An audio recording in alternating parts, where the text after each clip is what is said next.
O codicilo, gente, é um ato de disposição de última vontade. Assim como o testamento, o codicilo também é um ato de disposição de última vontade. A diferença é que o codicilo ele é bem mais limitado. Ele não tem a força que possui um testamento. Então, ele é considerado um ato de disposição de última vontade inferior ao testamento, justamente pela limitação que possui. Então, vamos ver com calma isso. Primeiro, a forma como se faz um codicilo. O codicilo é um documento em que não precisa de testemunhas, não precisa de tabelião.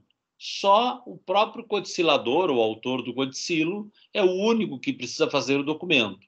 Ele pode fazer o documento manuscrito, digitado, da forma que quiser. O importante é que esse documento esteja datado e assinado pelo autor. Então, qualquer um de nós pode fazer a qualquer momento um codicilo, que é um ato de disposição de última vontade, e em qualquer lugar que a gente esteja, sem a presença ou sem a necessidade de presença de qualquer outra pessoa, de testemunhas, ou quem quer que seja. Então, é um ato simples. Justamente por essa simplicidade é que ele possui algumas limitações. No campo extrapatrimonial, na verdade, ele não possui limitação nenhuma. No campo extrapatrimonial, o codicilo se presta à prática de qualquer ato, como, por exemplo, um reconhecimento de filho, a nomeação de um tutor. Vamos supor que a pessoa tem filho menor e já quer deixar quem vai ser o tutor dessa criança caso ele morrer. Há disposições relativas a enterros, a cremação, lugar de enterro, doação de órgãos, todo esse tipo de disposição extra-patrimonial, o codicilo pode ser feito sem nenhum tipo de restrição, sem nenhum tipo de limitação. A limitação que o codicilo encontra é no campo patrimonial. No campo patrimonial, ele não se presta para fazer divisão de herança. Não é essa a função do codicilo, e uma divisão da herança contida no codicilo não produziria o efeito desejado, porque não tem essa competência. Porém, ele se presta a tratar de questões de pequena monta ou pouca monta, como diz a lei. Ou seja, ele pode, por exemplo, deixar presentes, ele pode deixar alguma esmola ou alguma doação a título de caridade, ele pode fazer esse tipo de disposição patrimonial, tratar desse tipo de disposição patrimonial.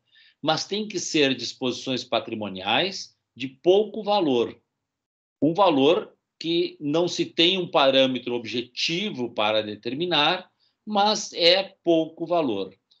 Alguns autores ainda defendem a ideia de que seria em torno de 10%, mas o 10% é muito relativo, né? 10% para uma pessoa multimilionária pode representar um patrimônio imenso, e não é essa a finalidade. Né? Não é uma pessoa que tem, por exemplo, patrimônio de 100 milhões deixar algo de 10 milhões, ou de uma pessoa que tem patrimônio de 10 milhões deixar em codicilo 1 milhão. Não, não é essa a finalidade do codicilo. O codicilo pode tratar de pequenos presentes, pequenas doações, muito mais em relação a presentes, muito mais de cunho afetivo, para agradecer alguém, enfim, coisas desse tipo é possível estabelecer num codicilo. Agora, se o codicilo tiver por finalidade nomear um herdeiro, deixando a ele X% da herança, não vale. Ou se tem por finalidade nomear um legatário, deixando a esse legatário um determinado patrimônio, um determinado bem, também não vale. O que interessa no codicilo são pequenos legados, pequenos favores, pequenos presentes, pequenas lembranças que se pode deixar, embora possa ter valor econômico, sem dúvida, poderá ter valor econômico, mas de pouco valor. Então, o codicilo é um documento particular que não possui a participação de nenhuma autoridade pública, nenhum tabelião, não possui a participação de testemunhas, é feito pelo codicilador, um documento qualquer, datado e assinado por ele. Nesse documento, ele pode colocar qualquer disposição de cunho extrapatrimonial, nenhuma limitação, mas no campo patrimonial ele fica muito limitado, podendo fazer uso do codicilo para pequenos presentes, pequenas doações, caridade, esmolas, né? Nesse tipo de disposição de caráter patrimonial. O mais interessante do codicilo é no que diz respeito à revogação do codicilo e a possibilidade dele revogar. Então, vejam vocês o seguinte, nós vimos na aula passada a disposição ou cláusula revogatória, quando falamos que seria interessante, no último testamento, sempre colocar uma cláusula revogando os anteriores. Num testamento é possível fazer isso. Num codicilo, eu não posso revogar testamentos anteriores. Através do codicilo, eu não tenho força suficiente para revogar integralmente um testamento anterior.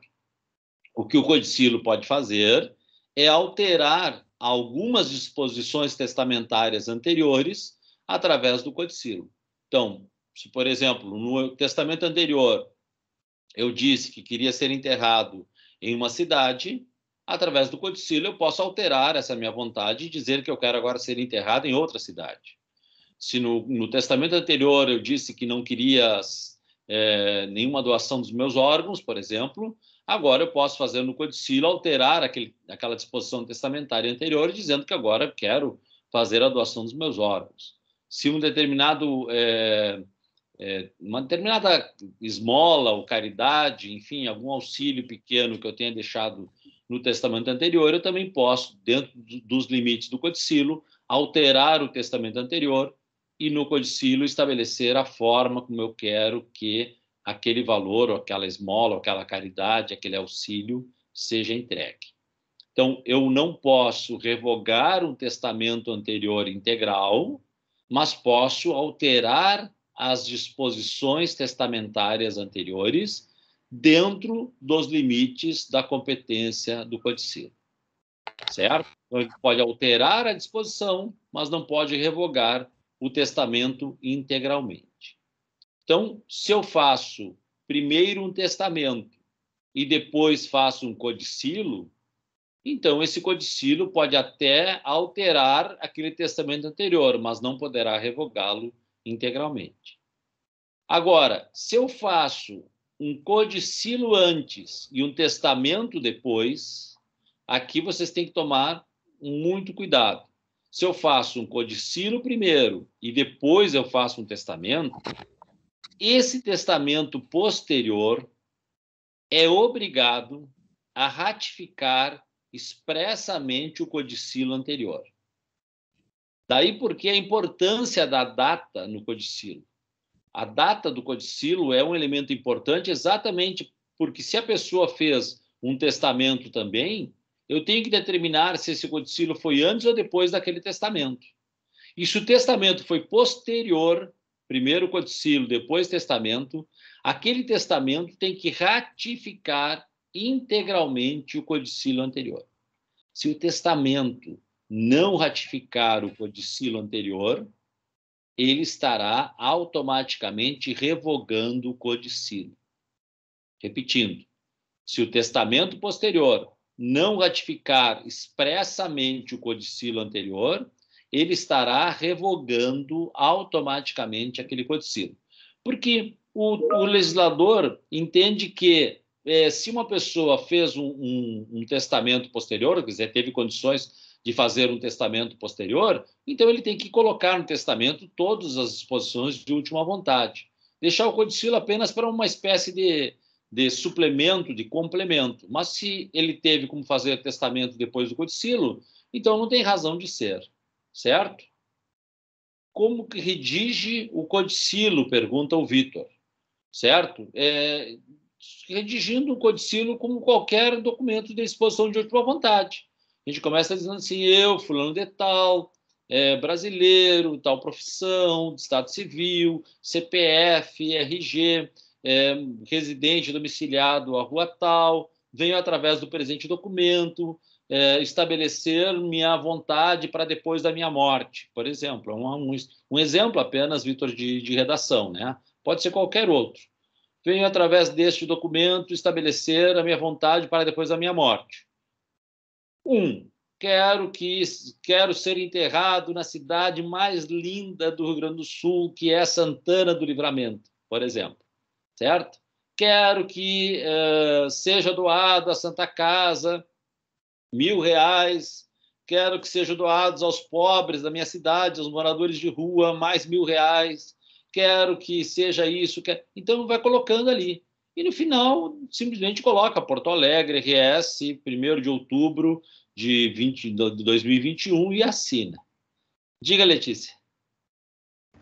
Professor, no Codicilo também tem a mesma questão do testamento, que se tem reconhecimento de filho, ele não poderia ser revogado? Daí tem essa questão da ratificação, que eu fiquei na dúvida.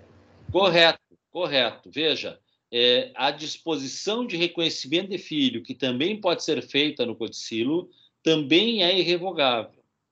Então, mesmo que eu faça um testamento posterior que não ratifique o Codicilo estará revogado, menos a cláusula de reconhecimento de filho. Certo?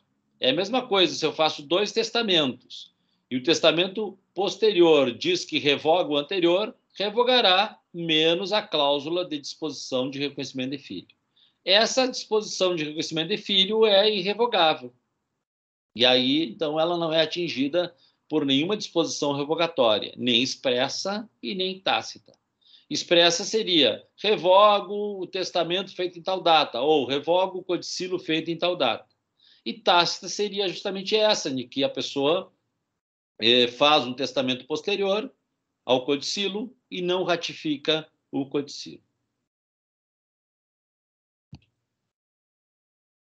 Dúvidas?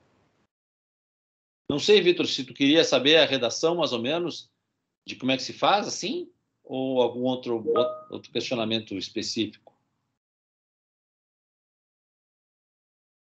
Não. Trechos de um diário, em que, por exemplo, uma pessoa morre, aí eu pego um diário que a pessoa escreveu, né, e ali estabelecendo que tinha vontade disso, tinha vontade daquilo, não é um codicilo.